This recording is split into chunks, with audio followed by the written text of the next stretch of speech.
Hi friends, welcome to నా YouTube channel. ఇవాళ నేను చేసి తెచ్చున్నానండి చికెన్ నెక్ పీస్ రెసిపీ.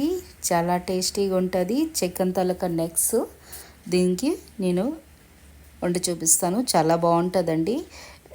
చికెన్కి హడ్డీ ఉంటుంది కదండి, దానికి దాని హడ్డీలాగే అనిపిస్తుంది. చికెన్ది చాలా టేస్టీగా అనిపిస్తుంది. ఎక్దమ్ క్విక్గా సింపుల్గా చాలా బాగుంటుంది. నేను చేసి చూపించానండి, అంత టేస్టీగా ఉంటుంది. దీనిలో మీకు రోటీ రైస్ దీంతో తిన్నా చాలా బాగా అనిపిస్తుంది. ఎప్పుడు మన చికెన్ తలక వింగ్స్, మళ్ళీ లెగ్ పీసెస్లు ఇవే చేస్తుంటాం కదా. ఇలాగా చేసి చూడండి, చాలా బాగుంటుంది. ఇలాగా నెక్స్ వస్తాయి, పెద్ద పెద్దగా ఉంటాయి. ఇక నేను దీనికి ముక్కలు కోయించిస్తున్నాను, ఎందుకంటే చూపు కొంచెం పెద్దలాగా అనిపిస్తాయని. మీకు అంటే ఒక పక్కన అంటే మీరు ముక్కలు కోయించకుండా ఇలాగా పెద్ద పెద్ద నెక్స్ కూడా యూస్ చేయవచ్చు. కానీ నేను చక్కగా వాడికి చెప్పామంటే చికెన్ నెక్స్ ఇవన్నీ వాడు చక్కగా కడిగేసి అంటే చక్కగా క్లీన్ చేసి ముక్కలు కోసి ఇచ్చేస్తాడు. ఇలాగా నేను ఒక అరకిలోలా తీసుకుంటున్నాను. చక్కగా వాష్ చేస్తాను. దీన్ని తొందరగా రెడీ అయిపోతుంది. చాలా బాగుంటుంది అండి. మీరు పోల్చుకోలేరు నెక్స్ అని, అంత బాగుంటుంది. చేద్దామా? Let's go. అందరికంటే ముందు మిక్సీ జార్ తీసుకొని ఒక 10-12 వెల్లుల్లి రవ్వలు, 6-7 మిరపకాయలు, 2 రెమ్మలు కరివేపాకు, మళ్ళీను దీనిలో వేసుకుంటున్నాను నేను ఒక 2 పెద్ద ఆనియన్స్ అండి, పెద్ద పెద్దవి సైజ్వి ఆనియన్స్ రఫ్గా కట్ చేసి వేసుకుంటున్నాను. రఫ్గా కట్ చేసి వేసుకోండి, ఎందుకంటే మిక్సీ చేస్తున్నాను కదా నేను. మీ ఇక్కడ పెద్ద పెద్ద ఆనియన్స్ లేకపోతే నార్మల్ సైజ్ ఆనియన్స్లో 4 తీసుకోండి. తీసుకొని రఫ్గా కట్ చేసుకొని వేసుకోండి. మళ్ళీ దీనిలోకి చక్కగా క్లీన్ చేసిన ఇది అల్లం అండి. చక్కగా నేను కడిగేసి దీనికి క్లీన్ చేసి ముక్కలు కోసుకొని వేసుకుంటున్నాను. అల్లము ఒక 1 ఇంచు ఉంటుంది ముక్క, అది వేసుకుంటున్నాను. దాని తర్వాత దీనిలోకి ఒక మీడియం సైజు 4 టమాటీలు రఫ్గా కట్ చేసుకొని వేసుకుంటున్నాను. మళ్ళీ దీనిలోకి కొంచెం మసాలా దినుసులు వేస్తానండి, చాలా తక్కువ మసాలా దినుసులు. ఒక 6-7 లాంగ్ ఇలాచీ 3 ఉన్న దాల్చీని, ఒక పువ్వు పడిపోయింది, ఒక జాయిఫల్ అని వస్తుంది కదండి, జాజి పువ్వు జాజికాయ అంటారు, దానికి ఒక చిన్న ముక్క వేసుకుంటున్నాను. ఎక్కువ మసాలాలు ఏంటి లేవు. కాళీ మిరీలు ఒక 5-6 వేసుకోండి, అంతే మసాలా. ఏం మసాలా ఎక్కువ మసాలాలు ఇంకేంటి లేవు. దాని తర్వాత దీనిలో వేసుకుంటున్నాను ఒక 1/2 చెంచాడు జీలకర్ర. ఇదే మసాలా. దీన్ని చక్కగా మిక్సీ కొట్టించి ఒక ముద్దలా రెడీ చేసుకోండి. వెళ్దామా గ్యాస్ దిక్కు. నేను గ్యాస్ పైన ఒక పెద్ద కడాయి పెట్టుకున్నాను. దీనిలోనికి ఒక 4-5 చెంచాలు ఆయిల్ వేస్తున్నానండి. 4 చెంచాలని ఎక్కువ వేయట్లేదు. మీరు కావాలంటే సరసాన్న ఆయిల్ని కూడా యూస్ చేయొచ్చు. నర్సాల ఆయిల్ ఇంకా నేను మాత్రం నార్మల్ ఆయిల్ యూస్ చేస్తున్నాను. బాగా కాగాక ఇక ముద్ద చేసి పెట్టుకున్నాం కదా మసాలా ముద్ద, అది వేసుకోవడమే. బాగా జాగ్రత్త మీదకి వస్తుందండి. ఇలాగ వెయ్యగానే గ్యాస్ ఫ్లేమ్ ఎక్దమ్ లోయే పెట్టండి. లో ఫ్లేమ్ మీదే వంట అంతా అవుతుంది, కూర అంతా వండుతాను నేను. దీన్ని వేసి చక్కగా కలిపేసుకోండి. ఇది ఇలాగా ఉడుకుతుండగా మిక్సీ జార్లోన కొంచెం ఒక 1/2 గ్లాసు నీళ్ళు వేసి దానికి కూడా పక్కన అంటుంది కదా, అది వేస్తాను నేను. వేసిన తర్వాత దీన్ని కలిపేసుకున్న తర్వాత దీనిలోకి కొంచెం డ్రై మసాలాలు వేసుకుందాం. దీనిలో వేస్తున్నాను 1/2 చెంచాడు పసుపు, మళ్ళీ సరిపడినంత ఉప్పు,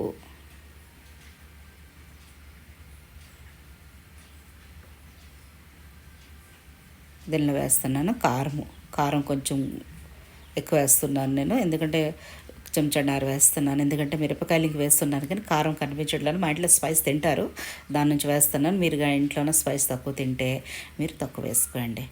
ఇందులో వేస్తున్నాను ఒక స్పూను, చిన్న స్పూన్ ధనియాల పొడి, మళ్ళీ వేస్తున్నాను 1/2 స్పూను గరం మసాలా. అంతే, చాలా తొందరగానే రెడీ అయిపోతుందండి. ఇది డిష్ చాలా బాగుంటుంది, ఎందుకంటే ఫటాఫట్ మనం మిక్సీ చేసేయడమే లేటు. ఇలాగ చక్కగా తొందరగా ఉడికిపోతుంది, చాలా టేస్టీగా ఉంటుంది. ఇలా మసాలా పెట్టేసుకొని వండితే చాలా తొందరగా రెడీ అయిపోద్ది. చక్కగా దీన్ని కలిపేసుకొని దీనికి మూత పెట్టిద్దాం. మసాలాలు బాగా ఉడకనివ్వాలి, చక్కగా ఫ్రై అయిపోతాయి. ఇలాగా మూత పెట్టేసి ఒక 5-6 నిమిషాలు దీనికి చక్కగా మగ్గనివ్వాలి. ఆయిల్ పైకి వచ్చినంత సేపు చూడండి, నేను మళ్ళీ తీసి చూస్తాను. 5-6 నిమిషాలు చూడండి, ఆయిల్ పైకి వచ్చింది. ఇప్పుడు చక్కగా మళ్ళీ కలిపేసుకుందాం.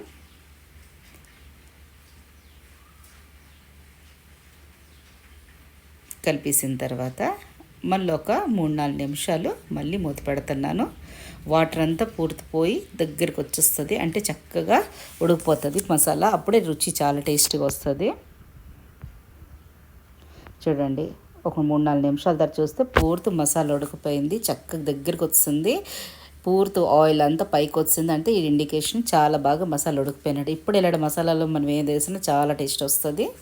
ఈ దీంట్లోనికి చక్కగా మీరు ఈ నెక్స్ వేసుకోండి, కడిగిసి పెట్టేసుకున్న నెక్స్ వేసుకోండి.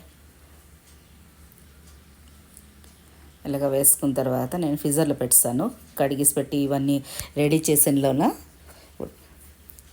కొంచెం అంటున్నట్టుగా అంటే ఫ్రీజ్ అయిపోయాయి. ఇప్పుడు నార్మల్గా అయిపోద్ది. దీన్ని చక్కగా కలిపేసి మసాలాలతోటి గ్యాస్ ఫ్లేమ్ లోయే పెట్టండి. చక్కగా దగ్గరగా ఉడికిపోతే చాలా బాగుంటుంది. దీనికి మూత పెట్టేసి ఒక 6-7 నిమిషాల తర్వాత తీద్దాం. 6-7 నిమిషాలతో చూడండి పూర్తి వాటర్ ఫామ్ బయటకు వచ్చింది. నెక్లోనికి వాటర్ ఫామ్ ఉంటుంది. దాన్ని నేను మళ్ళీ ఫ్రీజర్లోకి పెట్టాను కదా, ఆ ఐస్ ఫామ్లోనికి ఉంటుంది. దాని నుంచి అది ఇంక వాటర్ రిలీజ్ చేసింది కదా, ఇలాగా చక్కగా బయటికి వచ్చింది. మీకు కానీ వాటర్ తక్కువ అలాగా అనిపిస్తే కొంచెం వాటర్ వేసుకోండి, కానీ నాకు వాటర్ ఇనఫ్. కొంచెం దగ్గర సెమీ గ్రేవీగా ఉంటుంది, ఎక్కువ గ్రేవీ ఉండదు ఇది. చూడండి ఎలా కలిపేసుకొని దీన్ని మళ్ళీ మూత పెట్టేసి 3-4 నిమిషాలు దగ్గరికి రానివ్వండి. చక్కగా ఉడికిపోతే చాలా టేస్టీగా ఉంటుందండి. 3-4 నిమిషాలు దీనికి ఉడకనిద్దాం, అంతేనండి. ఇక 3-4 నిమిషాలు అయిపోయింది. దీనిపైన డక్కన్ తీస్తున్నాను, క్యాప్ తీస్తున్నాను. దీనికి చక్కగా కలిపేసుకోవాలి. మీకు కన్నా వీడియోస్ నచ్చినట్టుగైతే ప్లీజ్ లైక్ చేయండి, షేర్ చేయండి, సబ్స్క్రైబ్ చేయండి, కమెంట్ చేయడం మాత్రం మర్చిపోవద్దే. ఎలా రెడీ అయింది మీతోటి కూడా చికెన్ నెక్ పీస్ రెసిపీ చాలా టేస్టీగా ఉంటుందండి. ఎప్పుడు చికెన్లో మనం లెగ్ పీస్లు ఇవే తింటుంటాం, ఇలాంటిది నెక్ పీసింగ్ వండుతుందండి, చాలా బాగుంటాయి. అచ్చు చికెనే కదా మరి ఇంకేంటి, దానిలో ఒక హడ్డీ ఉంటుంది, అది పట్టుకుని తింటే చాలా బాగా అనిపిస్తుంది. మాకైతే ఫేవరెట్ అయిపోయింది ఇది. ఒకసారి అలా చేస్తే నేను ముందు వండేదాన్ని కాదు, అసలు మా హస్బెండ్ తెచ్చారు, ఉన్నారు కొంచెం చూడు వండేది ఇన్ని బాగుంటుందని, అతను నచ్చింది. దాంతో వ్యూవర్స్ తోటి షేర్ చేస్తున్నాను. ఈ మధ్యలోనే నేను కొంచెం సాల్ట్ వేస్తాను, ఎందుకంటే కొంచెం సాల్ట్ తక్కువలాగా అనిపిస్తుండేగా.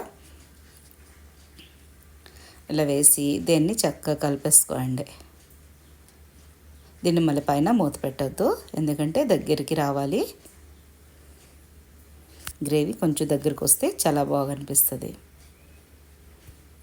దీన్ని మీరు థిక్ గ్రేవీ కదా ఇది, దీంతో రోటీతో తింటారు, పూరీలతో తింటారు, హిందీ వాళ్ళు చాలా రైస్తో తింటారు. మనము ట్రై చేయొచ్చు, బాగుంటుంది. చాలామందికి గారెల కంటే పూరీలు ఇష్టము. మా ఇంట్లో గారెలు తక్కువ తింటారు, పూరీలు ఇష్టపడతారు ఎక్కువ. కానీ గారెలు నేను చేస్తాను ఇప్పుడు దసరాకి, సంక్రాంతికి వెళ్ళేటప్పుడు.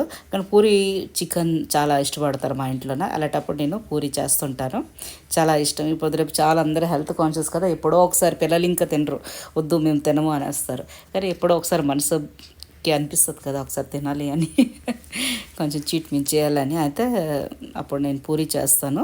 ఇలాగ నెక్ గ్రేవీ అయినా చికెన్ గ్రేవీతోటైనా చాలా చాలా చాలా బాగుంటుందండి, చాలా టేస్టీగా అనిపిస్తుంది. ఎప్పుడు చేస్తున్నారో చెప్పండి, మీరు నాకు మంచి కామెంట్ చేయగలరు, చెయ్యండి. మీ ఇంటి వా వా వా వా వా పొద్దుకోండి. చాలా బాగుంటుంది. ఇంకా తొందరగానే ఇంక రెడీ అయిపోతే ఇలాగ మనం వదిలేసి దీన్ని ఇటు అటు వెళ్ళినా మనము చక్కగానే ఉడికిపోతుంది. మనం పన్లింగ్ చేసుకోవచ్చు అప్పట్లోనకి, చక్కగా ఉడికిపోతుంది కదా. అంటే మీరు పక్కన చెప్పాను కదా, హిందీ వాళ్ళు, బిహారీ, మరాఠీస్ వాళ్ళేటి ఇలా చికెన్ పక్కన పెట్టేసి పిండి పిసికడం స్టార్ట్ చేసేస్తారు.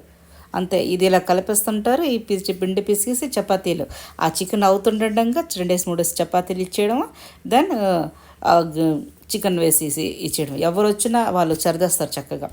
3-4 పీసెస్లు ఇస్తారు. ఇలాంటి గ్రేవీ చేస్తే ఏంటి 3-4 పీసెస్లు ఇచ్చి కొంచెం గ్రేవీ వేసినా ఇనఫ్ అయిపోతుంది మనిషికి. ముంచుకొని తినేస్తారు కదా చపాతీలు. అయితే అంత టేస్టీగా ఇంకొంటుంది. మీరు ఒకసారి తప్పకుండా ట్రై చేసి చూడండి. నేను ఒక పీస్ తీసి చూస్తాను ఉడికిందా లేదా అని.